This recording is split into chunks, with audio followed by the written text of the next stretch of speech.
اللہ کے حبیب نے منع فرمایا، فرمایا کوئی اونچا اللہ اللہ نہ کرے، جب کوئی نماز پڑھ رہا ہو سو رہا ہو تو اس کے سامنے اونچا ذکر نہ کرو۔ کہتے میں ایک دن اونچا اونچا ذکر کر رہا تھا، اونچا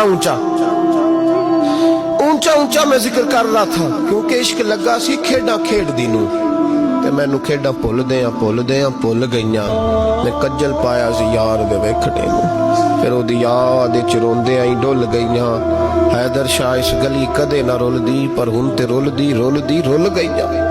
کہتے میں اونچا ذکر کر رہا تھا تو حضرت عمر فاروق رضی اللہ تعالیٰ عنہ نے ڈانٹ دیا، فرمایا تجھے نہیں پتا حضور نے منع کیا؟ تو عمر نے ڈانٹا تو میں چھپ کے بیٹھ گیا کونے میں۔ حضور آئے نا نماز پڑھانے تو محبوب نے پتہ کیا وہ عبداللہ کدھر ہے؟ کہتے میں کونے میں تھا، حضور نے فرمایا کیا ہوا؟ تو میں رو پڑا، میری عزت بڑی تھی نا مدینے میں، کبھی کسی نے کچھ نہیں کہا تھا۔ نبی کریم نے فرمایا کیا ہوا؟ عرض کی حضور کچھ نہیں۔ پھر بھی بتاؤ؟ کہتا میں رو پڑا، میں نے کہا یا رسول اللہ میری غلطی تھی تو سیدنا فاروق اعظم نے ڈانٹ دیا ہے۔ فرمایا ہوا کیا؟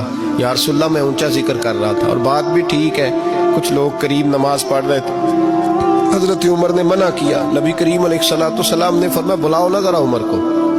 خود قانون حضور نے بنایا ہے کہ اونچا ذکر نہ کرے جب کوئی نماز پڑھ رہا، بلاؤ نا عمر کو۔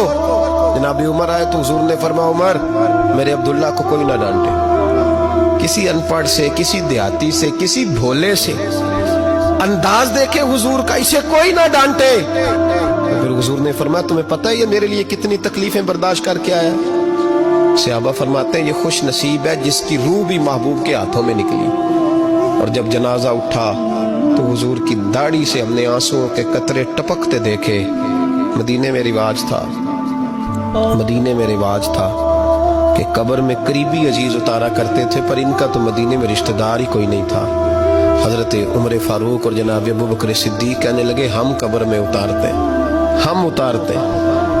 جب ان دونوں نے اٹھایا قبر میں گئے تو کہتے ہیں کمال دیکھو اللہ کے رسول ہم دونوں سے پہلے قبر میں اتر گئے، اور حضور نے یہ البدایہ والنہایہ میں موجود ہے، کب مجھے دو میں قبر میں اتارتا ہوں۔ کہتے ہیں حضور نے تنے تنہا پکڑا، تنے تنہا قبر میں اتارا، پسے مردن فرشتوں نے جو تلاشی لی تو کیا نکلا؟